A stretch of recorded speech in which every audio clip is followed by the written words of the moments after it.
Single-gender schools are more beneficial to students than mixed-gender schools. Research shows both boys and girls do better academically in single-gender schools.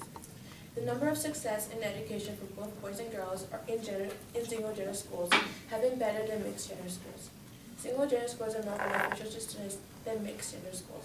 When males and females are separated, the learning becomes a focus, not the opposite gender. In single-gender classrooms, students achieve the learning goals in all classes. When students go to single-gender schools, they will have less peer pressure. Teachers will have to deal with less problems when in single-gender schools. Students will be able to get a better education when in single-gender schools. When students go to single-gender schools, they will have less peer pressure for boys and for girls. According to Robin Kennedy, when girls go to single-gender schools, they stop being the audience and become the players. When girls go in single-gender schools, they will not be afraid to speak what they think, and as Kennedy states, they will become the players in their game of life. Kennedy is also quoted saying, the social pressure in single-gender schools is less than in co-ed schools. Students will be more comfortable not only at school, but also be more confident students. In addition, there are more positive interactions for students in single-gender schools than in co-ed high schools. Because students get to know each other, they get to be more social and positive towards each other.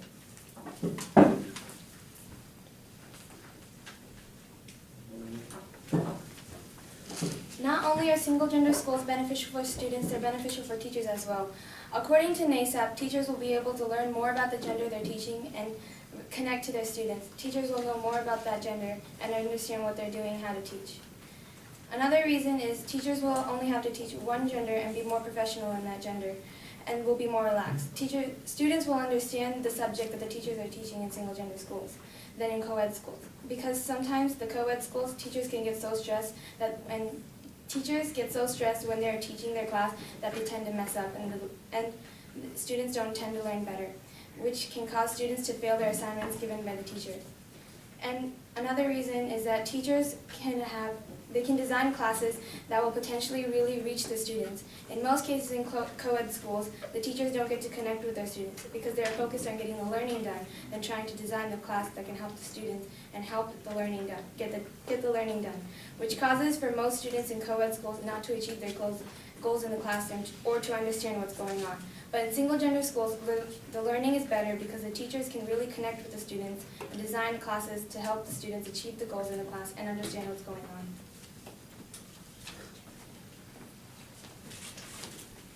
Students will be able to get a better education when in single-gender schools because boys will be able to learn visually.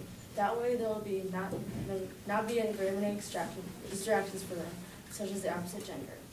They won't have to worry about how they should act or how to impress the opposite gender, so they'll be more focused on learning. Boys tend to learn better when physically active. Girls tend to be more cautious when participating in conversations. When girls aren't around boys, they tend to act smarter and wiser exactly how they should. Because some teenage girls in co-ed schools around boys, they try to do a bunch of random things to impress the boys. And when boys are around girls, they try to impress the girls mostly by using sports, which causes for the boys to focus more on impressing girls than actually playing sports and being inactive. Then in single-gender schools, both boys and girls focus more on what they should do because the other gender is not around to take away their focus. Students will be able to focus on education and excel in what they do because if we allow students to go to single-gender schools, they will have less distractions and be able to focus on their education.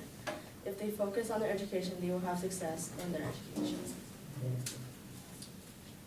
Single-gender schools will be more beneficial to boys and girls just because both of them have different needs and learn differently. Students will be less stressed about school.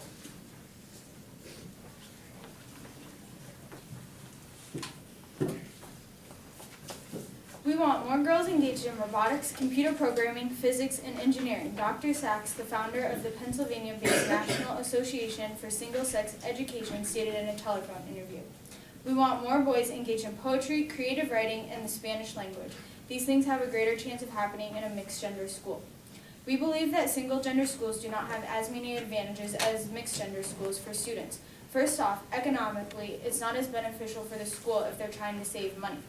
Next, students may get the academic attention they need in single-gender schools they might not get it in single-gender schools to further their learning. Finally, single-gender schools might surround their students with stereotypes or promote stereotypes that aren't encouraging or necessarily helpful for the students. After listening and learning about both sides of the proposition, you will see students should not have to go to a place where they do not receive all their needs and experience things that can help them in the future.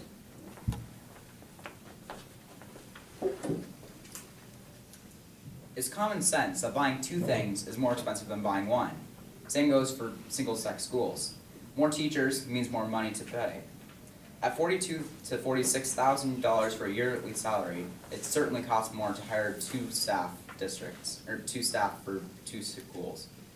At $150 per desk, $35 per chair, and adding the cost of 50 teacher salaries, which is the amount we have here at South, not including office, and $25 million for Timberline, which is the average for a school, your grand total becomes $58.4 million for a single-gender school district, just the middle school, much more than Waukee is paid.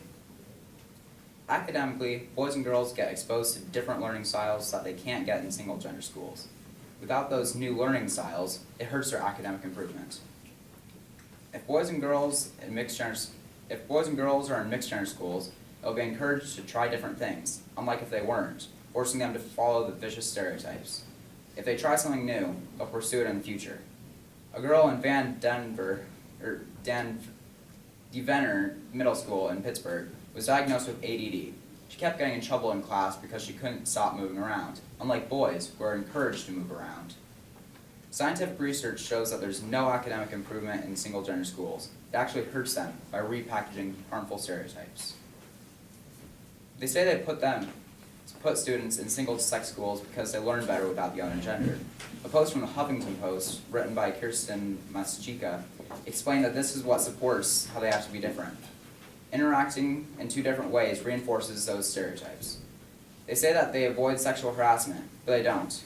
According to the Women's Equality Resource Center, they're still getting harassed as much as they did in co-ed schools, by being called names and teased for their actions. Separating kids because of physical attributes, like race or gender, is destroying all that we've worked hard toward, ending segregation.